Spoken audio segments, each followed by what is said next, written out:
Hello everyone, my name is Mary Farias and I'll be present today the part of the American history um, of the African Americans, and I'm very happy. I know for a lot of people it will be the first time that you guys will see my face and hear my voice, and I'm very happy to present that. We got to talk about the African American and African Americans. I'm sorry, excuse my accent. And I got the opportunity to research and to read books and articles about the history. And I will be doing this. I'll be very short, I promise. And to begin, I will begin with the year of 1492. That was when Columbus first got to this new world. Um, he got here, I believe, was in the Caribbean, and then the Europeans came here, took the land, ignored the Indians and the Native Americans, and settled here. That's the word. And start the process of colonization to get to this point where we are here today, and we are the nation of the United States. And I can say that because I am a citizen as well, um, with this accent, believe or not. And then I'll jump to the year of 1619, when for the first time blacks were sold in this country as a slave. And that happened in Jamestown, Virginia, one of the 13 colonies back back on the Atlantic coast, when the British start um, the process of colonization of this new nation, the United States. And at the time was European policy to come here to bring slaves, and actually it was not England that started, it was Spain and Portugal. And then England joined the club and brought the Africans here, like the name suggests, African Americans, because they were brought all the way from Africa to here. And in 1664, Massachusetts, also one of the 13 colonies, recognized slavery uh, legally for the first time. And then I'll jump another 200 years. Now we are at the year of 1860, when was published that in America there were 3.5 million slaves, or African Americans. And then 3 years later, uh, 1863, when President Abraham Lincoln signed the Emancipation Proclamation. Now was illegal to have slaves, prohibited by the law, and that ended up having another war here in America, the Civil War, because the southern states did not accept the proclamation emancipation. At the time, the most of blacks lived in the southern because of the cotton plantation, because all the plantations they had down there. And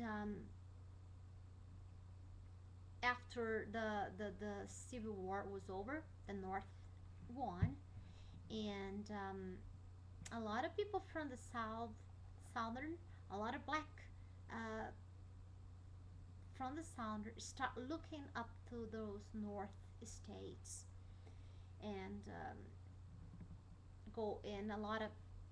a lot of the blacks went to north for for a better for a chance of a better life. Uh, and also, it's really important to mention that 1865, Texas being the last state to emancipate the blacks as well. And then I'll jump another like what maybe 100, almost 100 years later. Now we are at the year of 1949, 45. I'm sorry, 1945, when the World War II uh, came to an end.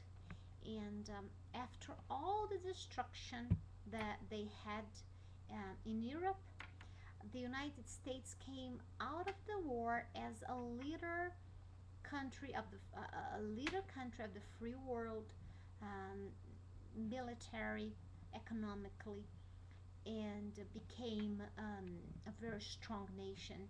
And that came after the war, and one reason was because Europe was destroyed by the Nazis. And then we will jump like only like 5 years, when 1950, when all those when you start having all those civil rights movements on the 50s. And then I'll go to the 60s, when to me it was a really when the freedom came finally to the black people in this country, of the African Americans. Um, I'll talk just a little bit about the free movement of the or the civil rights movement. I'm sorry, that's what I meant to say. And I will talk a little bit about Martin Luther King. He was just a leader, made perhaps like one of the most famous names of the civil rights. He was a pastor, and he had a dream. He started his speech in Washington, D.C., saying that he had a dream, or he has a dream of that one day um, everyone will be equal rights in this country, and will end the racial discrimination, especially in the southern, I would say Mississippi, Alabama. When we watch videos, we can understand a little bit, not a little bit more, but understand a lot the struggle these people went through. And there's so many names, but I will say just a name of Reverend Martin Luther King, and also to Rosa Parks, this woman from Alabama, that she became famous because she refused to give her seat to a white person, and she ended up in jail. And her name became like one of the biggest, perhaps one of the biggest name in history of this country, for her bravery, for her how strong she was, and not giving up her seat. This is just symbolic because it was a time when the blacks said, "Hey, we got enough. We have really to come. Racial segregation has to come to an end." And also, I'll talk about President Lyndon Johnson.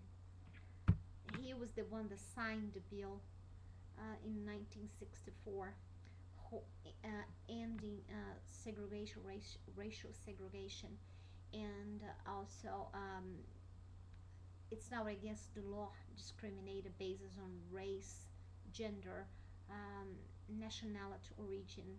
And I'm from Brazil, so when I was reading this, it came tears to my eyes, uh, because today here we are in Salt Lake Community College, enjoying all the freedom that we have.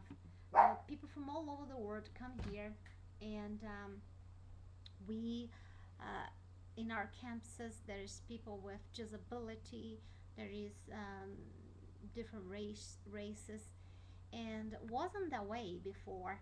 And so it was reading this, I think it brought this sense of responsibility to share the story, because if we are enjoying this freedom here today, a lot of people went struggling in the past.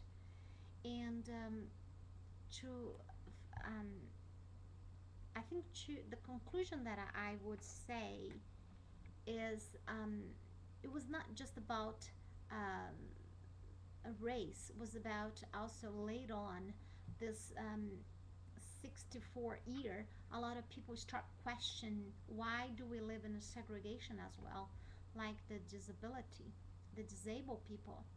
And today we have children with disability um, in our schools, uh, part of the society, a full citizen. And I think um, all starts on the 60s with when the blacks starting um, asking for freedom to become a full citizen of this nation. And that's just the brief history. I know there's so many things, and I want to mention here that for this paper, I went to see Charles Gopi here, and he came to Salt Lake Community College on the 50th anniversary of the civil rights, and I went to see him. I bought his book. I read his book, and it was so amazing to see um, the history. And I think when we talk about the history, we are talking about ourselves, because we are here today, once again, enjoying this freedom because of what happened in the past. Thank you very much, and I hope you guys read our paper, enjoy our presentation, and I will do the same. I'll be reading and watching you guys as well, and learn. And I would like to thank you. Thank you so much. Bye bye.